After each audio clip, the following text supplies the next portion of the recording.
സുരേഷ് ഗോപി, അദ്ദേഹത്തെക്കുറിച്ചും ഞാനൊന്നും പറയുന്നില്ല. അദ്ദേഹം പറ്റുമെങ്കിൽ അദ്ദേഹത്തിൻ്റെ സിനിമകളെങ്കിലും കാണാൻ തയ്യാറാകണം.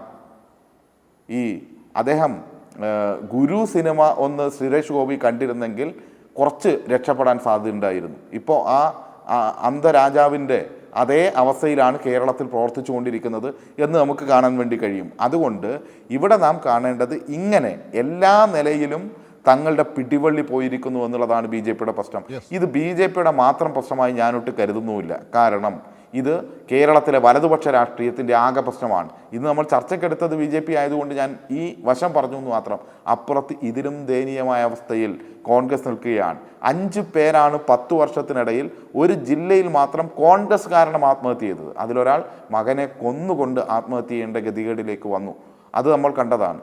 പല നിലയിലുള്ള പ്രശ്നങ്ങൾ നിലനിൽക്കുന്നു. അതോടൊപ്പം ഇവരുടെ സംഘടനയാകെ പ്രശ്നത്തിലേക്ക് മാറിയത് എന്തുകൊണ്ടാണ് ഇടതുപക്ഷത്തോടൊപ്പം എല്ലാവരും ചേരാനിടയാകുന്നത്?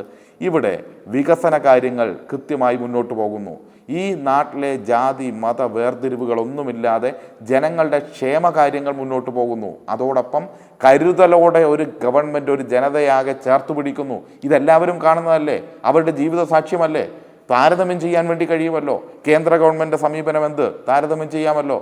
മുൻ UDF ഗവൺമെൻറ് സമീപനം എന്ത് താരതമ്യം ചെയ്യാമല്ലോ.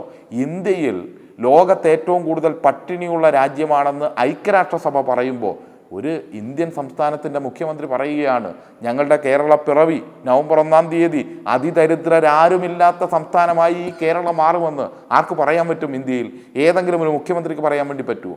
ഇനി ഈ BJP ഒരു 1000 വർഷം ഇന്ത്യ ഭരിച്ചാൽ അതിദരിദ്രരില്ലാത്ത രാജ്യമായി ഇന്ത്യയെ മാറ്റാൻ വേണ്ടി കഴിയുമോ? അതിന് ഒരു ഇച്ഛാശക്തി വേണം.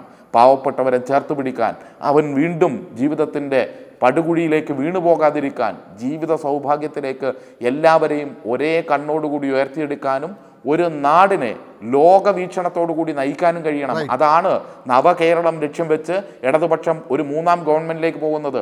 ആ 3-ാം ഗവൺമെൻറ് എന്ന് പറയുന്നത് നവകേരളമാണ് ലക്ഷ്യം. ആ നവകേരളം ലോകത്തുള്ള വികസിതമായ ജീവിത സാഹചര്യത്തിലേക്ക് കേരളത്തിലെ ഓരോ മലയാളികളെയും ചേർത്ത് പിടിക്കുക എന്നുള്ളതാണ്. അവിടെ ജാതിയുടെയോ മതത്തിൻ്റെയോ സംഘടനകളുടെയോ വ്യത്യാസമില്ല.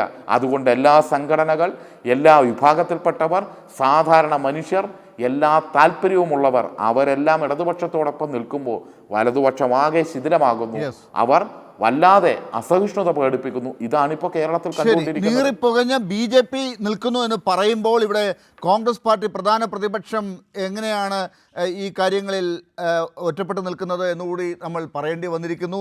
അത് സമുദായ സംഘടനകൾ കോൺഗ്രസിലും വിശ്വാസമില്ല, അവർ കള്ളക്കളിയാണ് നടത്തുന്നത് എന്ന് പറയുന്ന കാഴ്ചയും നമ്മൾ കണ്ടു. അവിടെ കോൺഗ്രസിനോട് അതിർത്തി മാറ്റാൻ UDFലെ മുസ്ലിം ലീഗിനെ മുമ്പോട്ട് വരാൻ തയ്യാറാകുന്ന മുസ്ലിം ലീഗ് നേതാവിനെയും നമ്മൾ ഇന്ന് കണ്ടു.